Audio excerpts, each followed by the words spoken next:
Anyway, I want to say welcome, everyone. I am absolutely stoked for tonight. It's 9 at night, one more night, one more week. It's Monday night, and we have the best topic. It's called It's All About the Speech. With that, I have my co-host I'll be introducing pretty quick, but I want to let you know about 9 at Night. We have it every weekday night, Monday through Friday, different co-hosts every night, different topic.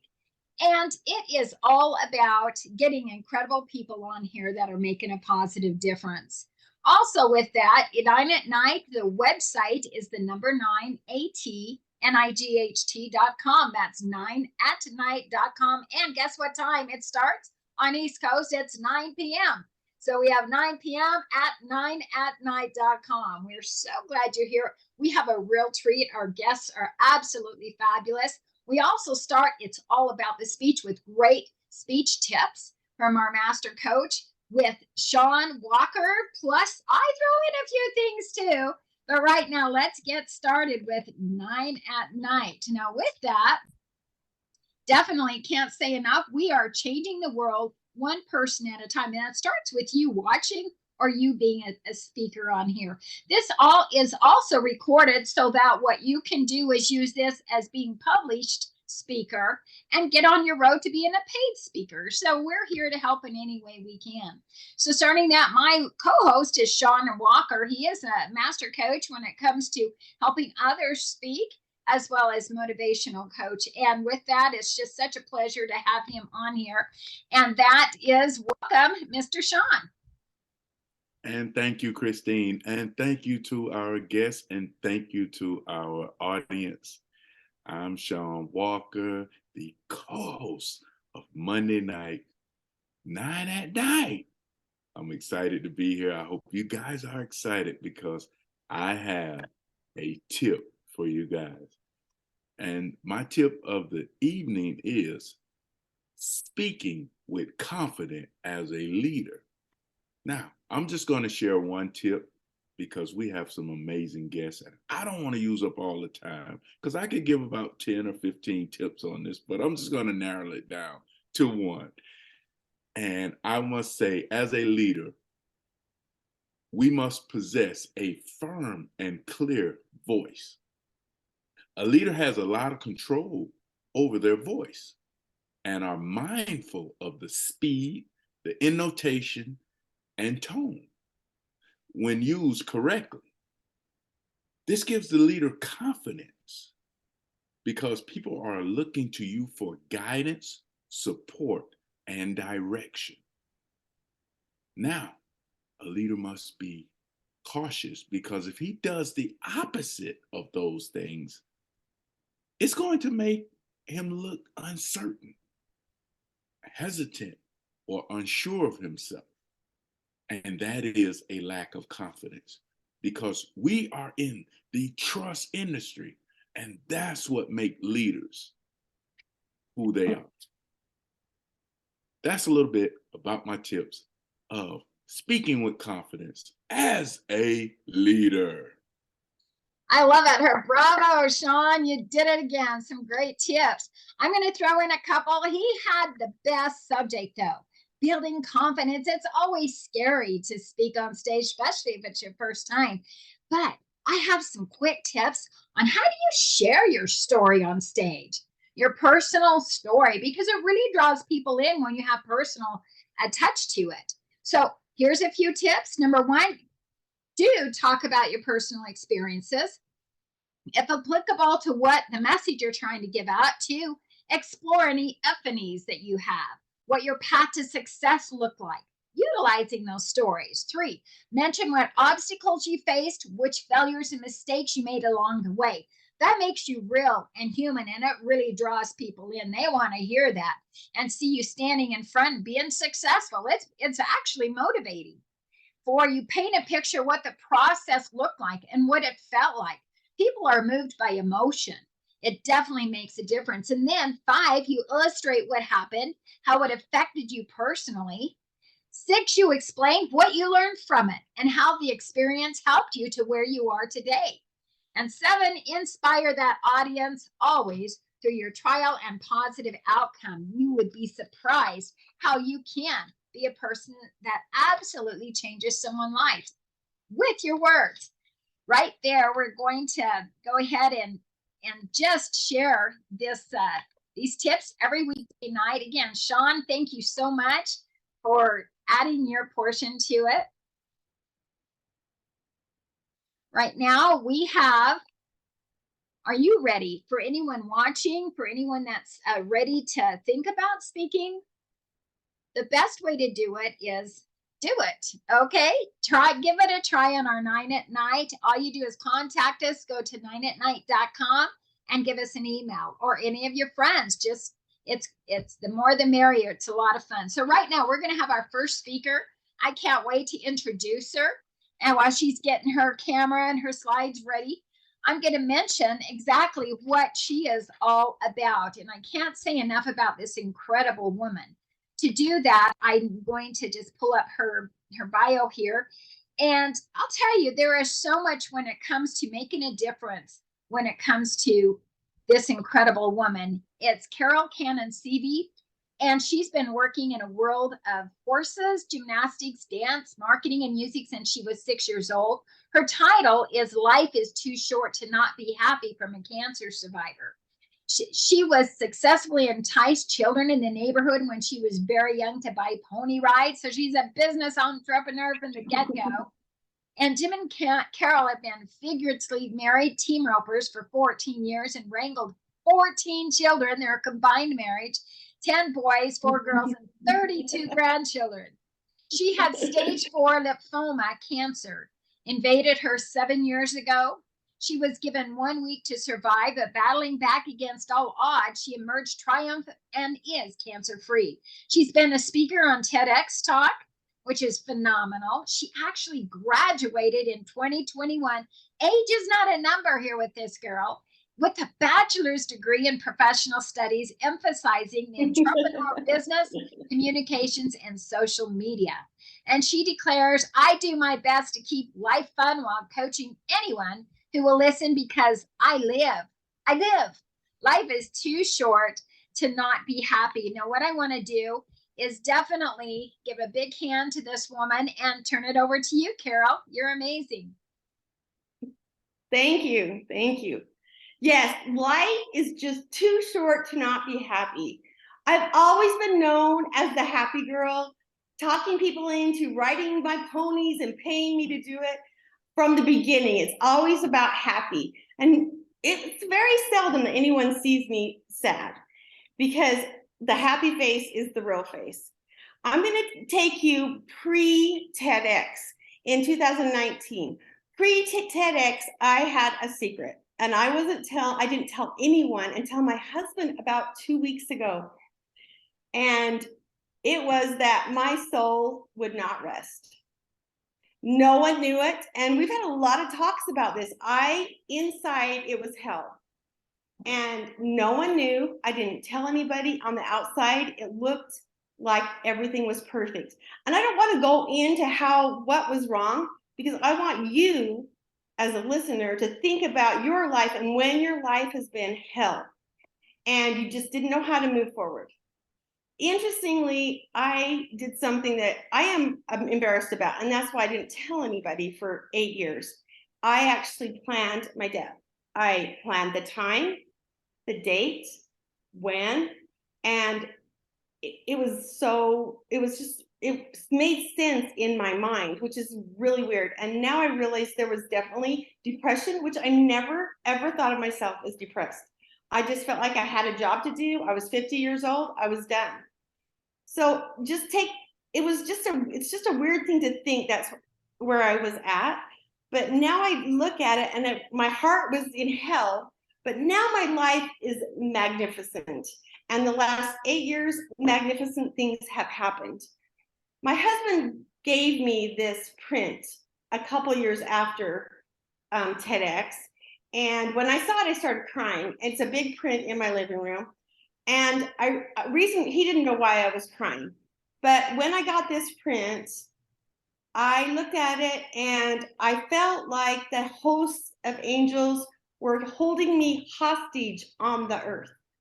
That's not what I think this person was trying to demonstrate.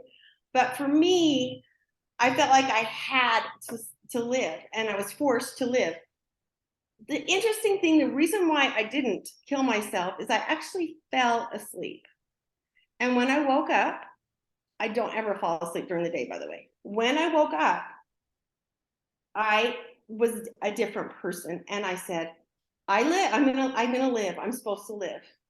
And because I live, I'm gonna live. And I have to figure out how to be happy on this earth. Now, my life inside was hell.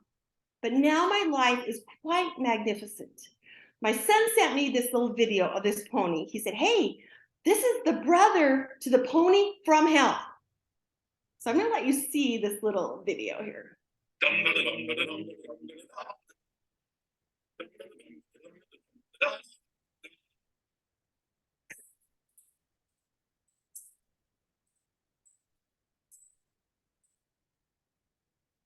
The pony from hell. We owned his brother. My little boy was 9 years old. He was training ponies, selling, making some money with it. And then he brought this little pony home. That pony would bite, kick, just was impossible to touch, even for a grown man. Even though it was 32 inches tall. Think about 32 inches tall. And this wild pony. Well, his dad took him outside. He put him on the pony. Got the pony settled down, and he said, okay, stay on the pony. Don't get off. Get that pony trained. Well, my little boy was afraid, and he didn't go back out there and rode the pony. It was just as bad the next time my little boy went out. He'd cry and whine, and so his dad would go back out there. He'd get him on the pony, and he said, don't you dare get off that pony. Stay on that pony. And he didn't stay on the pony because it was really difficult. And the pony from hell, he thought he was going to eat him. Let's just be honest. And finally, his dad came in and he said, if you don't stay on that pony, it's dog meat. I'm taking it to the cell, and they're going to make dog meat out of your pony. So we all felt bad for the little boy, and we went out there, and his dad got him on the pony again, and he said, I want you to get on that pony 20 times a day. You stay with that pony, eat, drink, sleep with that pony, and get that pony trained. And my little boy, he did. He stayed on that pony. He just worked it and worked it. Well, we live in Idaho, and then in the winter it snows. And he'd have to go out there to that pony. Well, he decided that he would teach the pony how to pull the sled. And he would put the big sled on it and put 5 big bales of hay on the sled, and he'd pull the sled with his little brother on the sled and feed the broodmares. And he did it twice a day. That pony was broke. He was turning into Pony Magnificent. Sell day came. That pony had tricks and he looked shiny, sparkly, came into the arena, and the little boy kicks it up to a little lope, puts his arms out to the side, and the horse backs up, and the crowd went wild. Grown men were clapping and screaming and hooping and hollering. And then he looked at the biggest guy in the arena and said, get on the sled. And that pony pulled, and the crowd went wild. And the auctioneer was higher, higher, higher, higher. Then he looked at another big guy and said, get on the sled with him. Through the dirt, he pulled two big men through the dirt on the sled. All of a sudden, the cook came out with a spatula, and it wasn't to make dog food out of the pony. It was to buy that pony. He started bidding on that pony, and he won. The auctioneer looked at the cook and said, hey, teach your grandson how to ride that pony. Go talk to that little boy. Pony Magnificent. It was the talk of the town. Everybody remembers Pony Magnificent.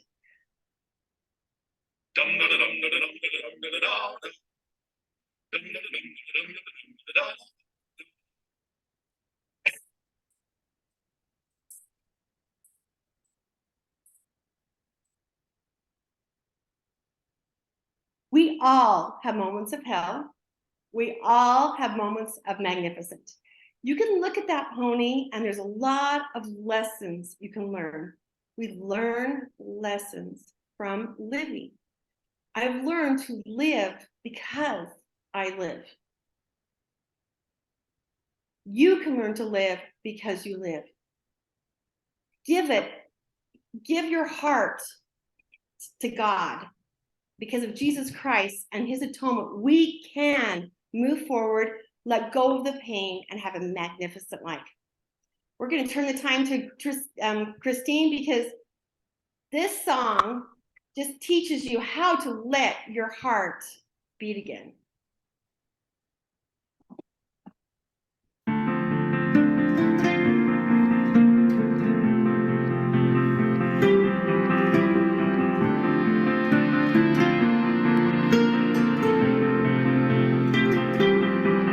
You're shattered like you've never been before.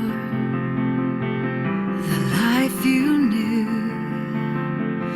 in 1,000 pieces on the floor, and words fall short in times like these, when this world drives you to your knees. You think you're never gonna get back to the you that used to be. Tell your heart to beat again. Close your eyes and breathe it in. Let the shadows fall away. Step into the light of grace. Yesterday's a closing door. You don't live there anymore. Say goodbye to where you've been and tell your heart to beat again.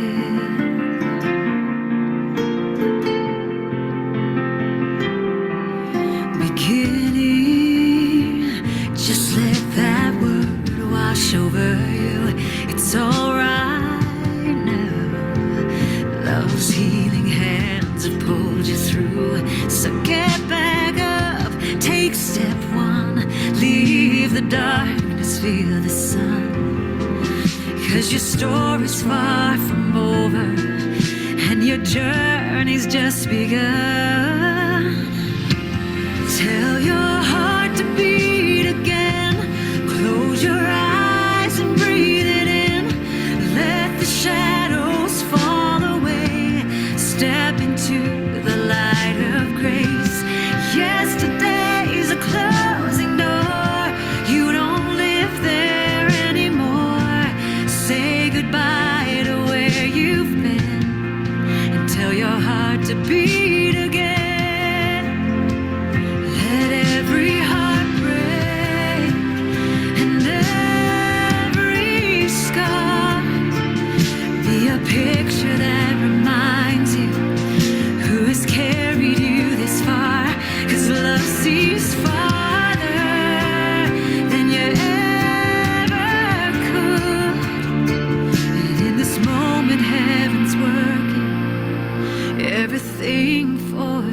good.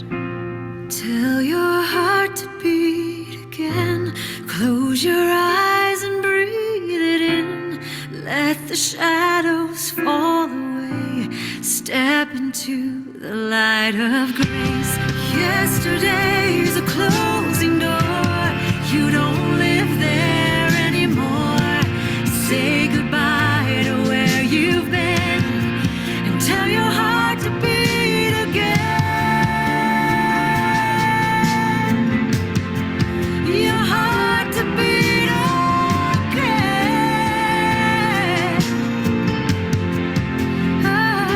So tell your heart to beat again.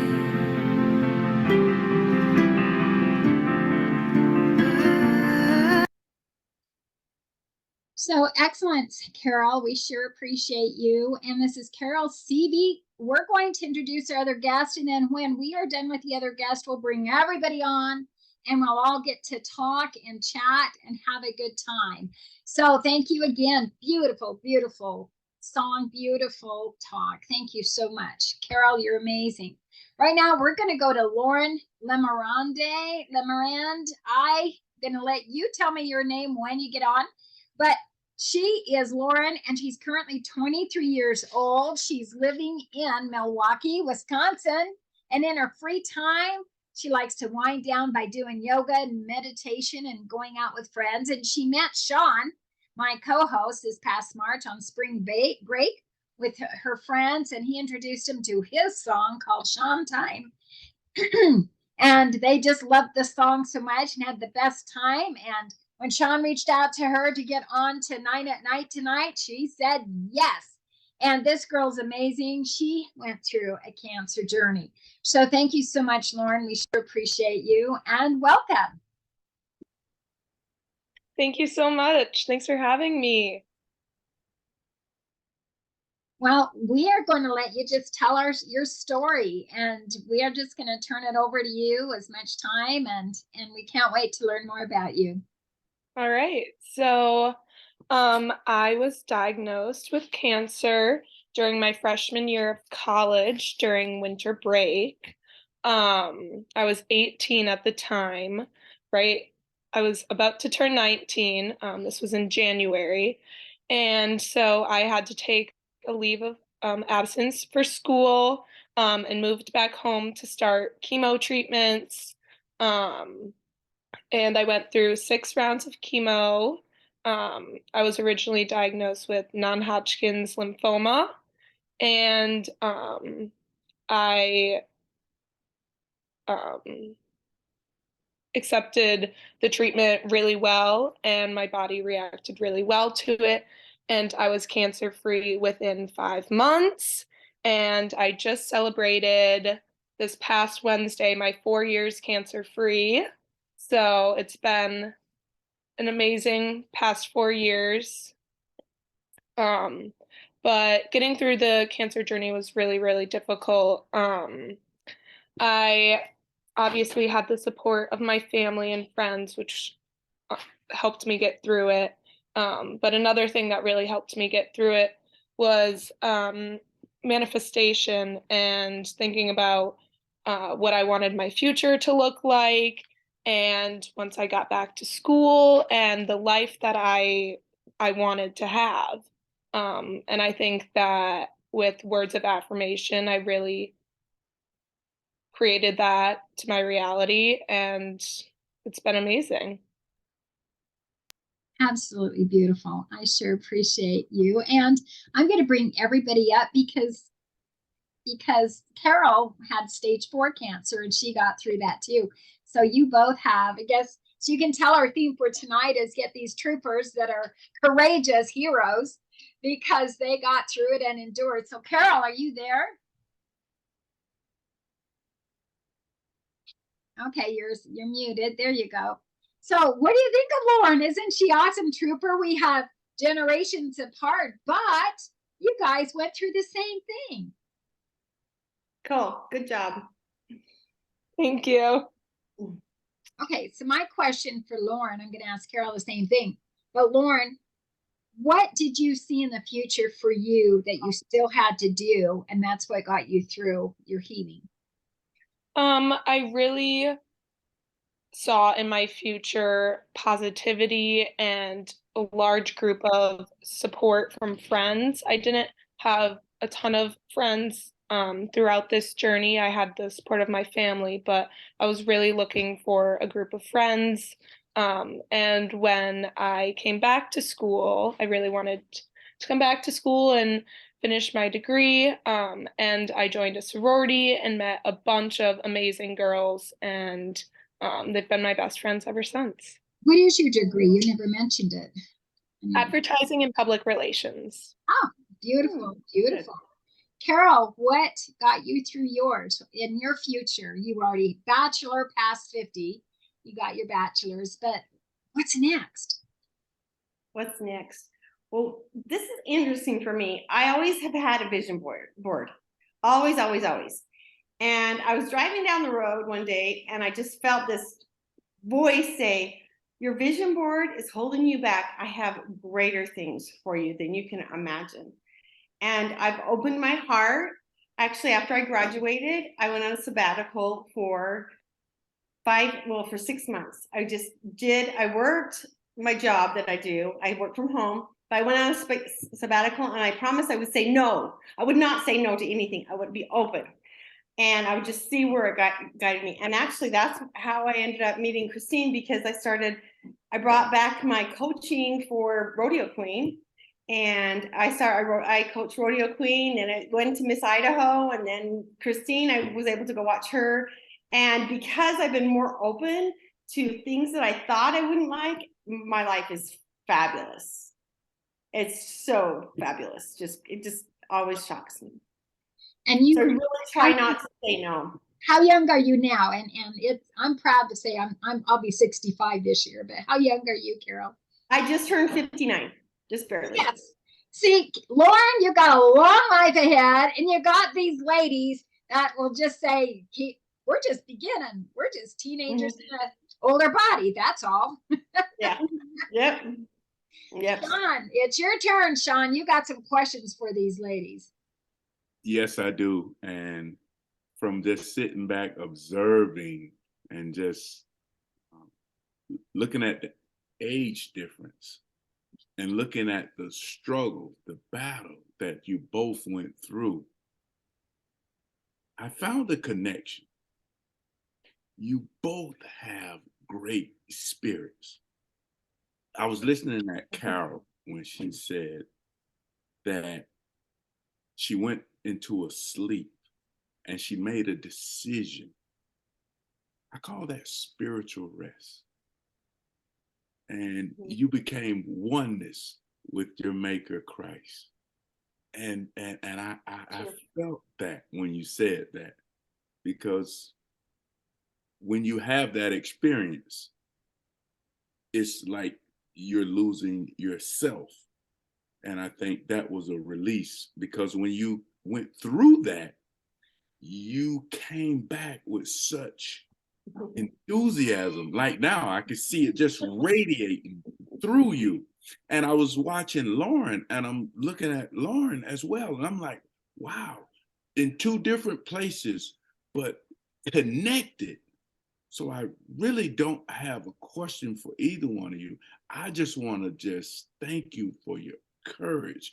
And when life happened to you, you didn't stay there. You two are truly inspirations and inspirational for all of us, because life will happen, but it's not when life happens, it's what you do about it. And you chose not to lay down in pity. You pick yourself up and you just live life. And that just gives me so much joy right now by just sitting here listening to you guys. I'm excited. Oh, I love it. You know, Shawn, when you're talking about that sleep, immediately Dorothy in the poppies field, when she slept to be safe and protected, the good witch was making sure she was protected. There you go. That's another innuendo. I think it's interesting, Lauren, with your positivity getting through your cancer, Have you ever heard or read the book, The Miracle Morning? I haven't actually. You need to read that. I don't know, Carol, if you heard of that either.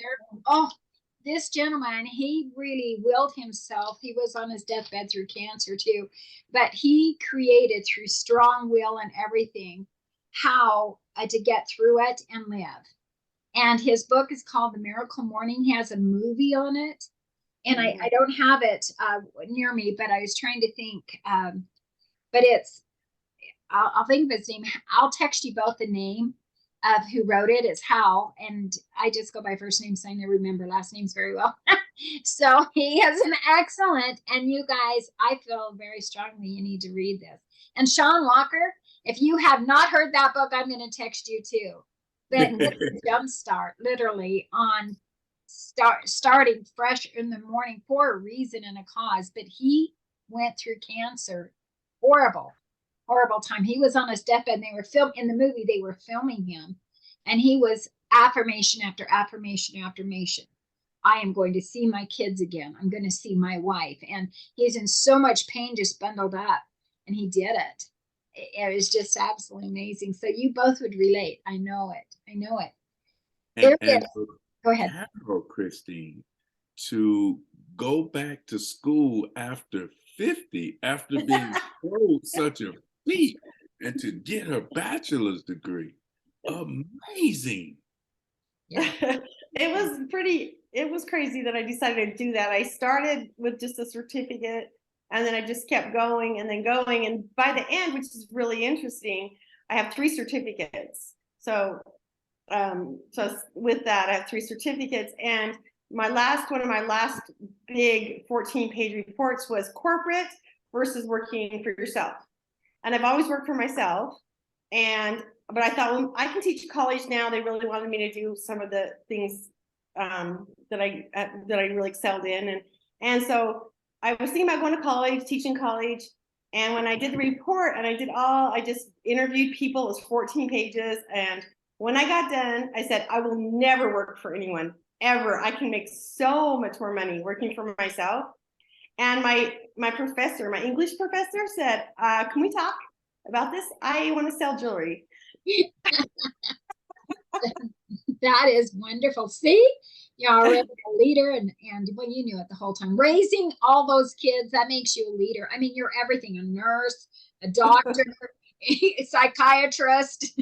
Well, 10 boys, you're I don't even know what to say you are. I have 10 boys. Their mom, my stepchildren, they're South African. I don't know if you know how big South Africans are, but they're big, and they're really big. And we had a kid every single year. So from 13 to, we had a kid every year. And if they argued with me, I'd make them kneel down and say, I'm not answering you till kneel down. And then I can talk to them this way, because literally most of them were over 200 pounds. Now let me ask you a question, Carol. Did they get on the little pony? Actually,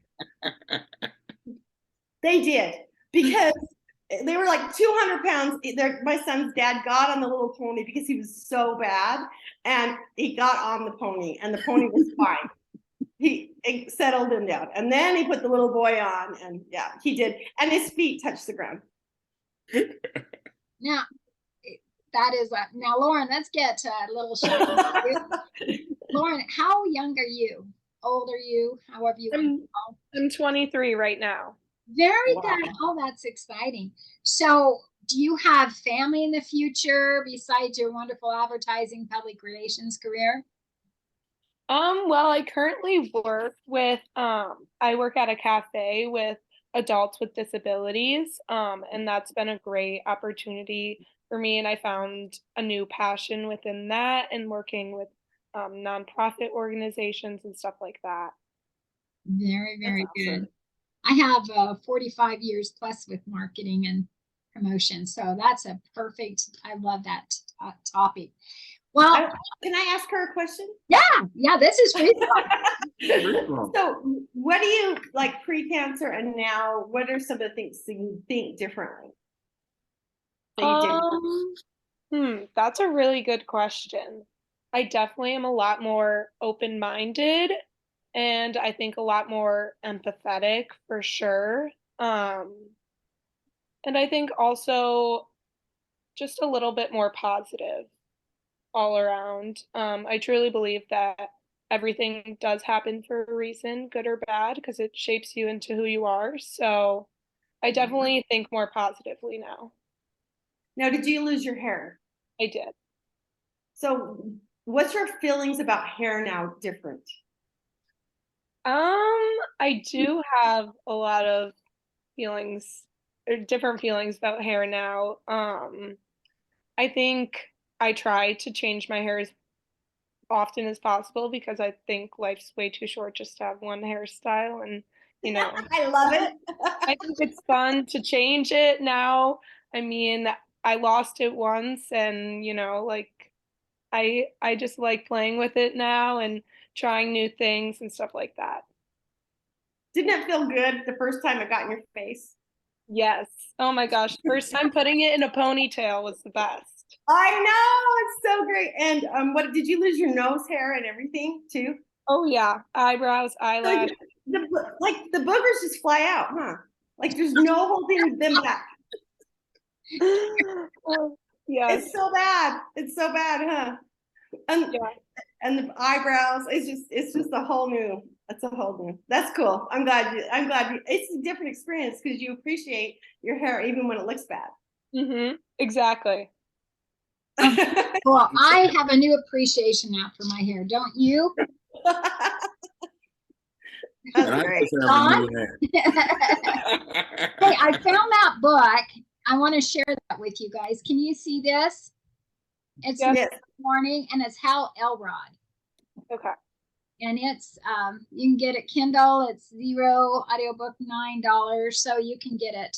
It's an older book, but it's powerful, so you guys will. I see it's on audiobook, so I'll do that. Yeah, audiobook. Yeah, that's really good to have it from audiobook. It's a life changer. It is. Wow. Well, Lauren, do you have any questions for Carol? Honestly, Go ahead. let me think for a second. Veterans here. Yeah, no. How have you managed to stay so positive even in the hard times? Well, that is a really good question. Really good question. Because when I went through cancer, I'm sure I know you did the same thing. You just had to watch. I watched funny movies. My job was to get better. And then one thing I did, I actually went through chemo and then I went through radiation and I was at Hope Lodge and I was by myself. And I had to go to Utah and stay and I had a ride. And I would not leave my room. I did positive affirmations, but I listened actually to a whole book every day that has positive affirmations. And I would do yoga and I would not come out of my room until I was happy. And my job there was to make other people smile. And that is my job. And so I still do the same thing. I have positive affirmations on made into it's actually wood sign in my bedroom. And I go through those, I sing and dance. I have to be in the right mind before I leave every day. I have to be in the right mind, even if it's early in the morning. And I get myself psyched up. I'm happy. I just have my little ritual to make sure I'm in a good mood because you don't know if it's your last day. And I've just had to change that whole mindset and make sure I'm on the right path, because when I'm not on the right path, I get sick and I feel icky. And I have to think about, what am I doing that's not true to me? It might be true to you, but I have to do what's true to me. And I actually get ill when I'm not on the right path. I just have to make sure I'm true to myself all the time. And it's just it's a process. It's a process. Beautiful.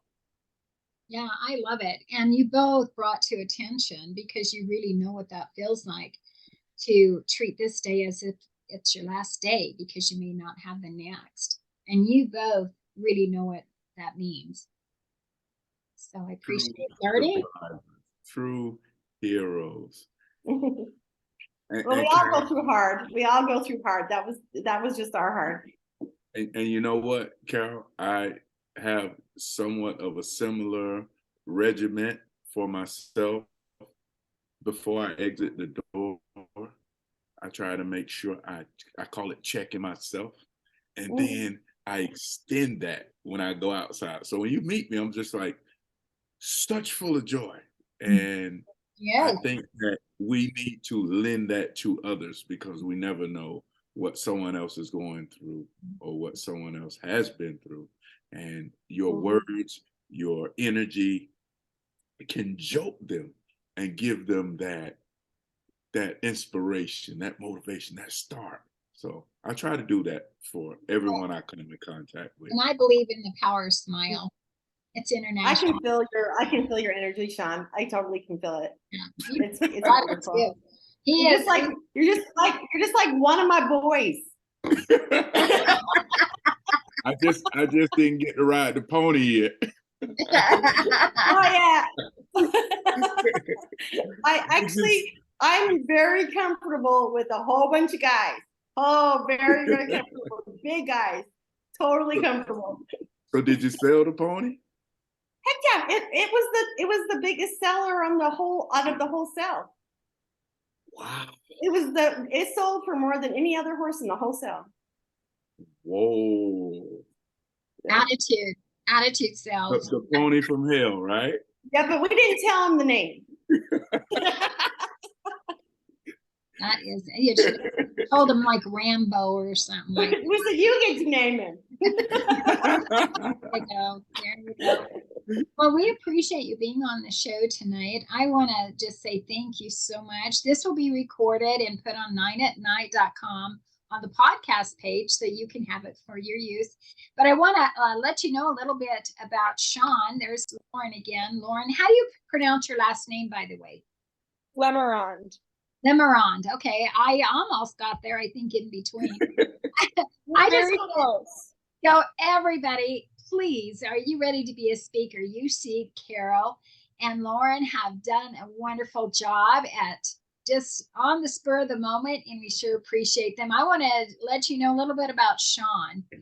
He has his motto as a moment with Shawn. He speaks from a master presenter. He's a life coach, motivational speaker, and community leader. His phone number is 954-818-2299, 954-818-2299. And his website is mrshawnwalker.com. His name is Shawn Walker, but we know him as Coach, right? It's just absolutely, he helps you become overcome your fear of public speaking, better communication skills, and just being a better leader, just an all-around friend. Great to talk to. Shawn, I want you to talk about your youth program, and if you will, please. Thank you, Christine, and thank you, everybody. My nonprofit organization is called MFL, which stands for Motivating Future Leaders. That's right. I want to create more individuals like myself that are the youth and adolescents through a way of communication. This is a 10-week program where these youth go through this program for 10 weeks. Each week, we have a different principle that we teach on, but through those principles, I give them tidbits and tips on how to become presenters and speakers. This program is held at the North Lauderdale Library in North Lauderdale, Florida. I am currently looking for volunteers. Aside from that, I'm looking for sponsorship as well, as we have things that we need to purchase for the program. The age range from 12 to 18. I am bridging the gap between the students and their parents. This is a great program. This gives our guests a great opportunity to participate in some capacity, but I'm just excited about this program And I love the results that I have been getting from the youth and the community. Thank you, Christine. Back to you. You bet. And I think what's most important is everybody knows you can just dive in and make a positive difference and make it work. So we're at the end of our show. Again, thank you, Lauren and Carol. Absolutely wonderful to have you on. And thank you, of course, my co-host, Shawn Walker. With that, we appreciate you, and catch us on the next Monday night, 9 at Night. It's all about the speech.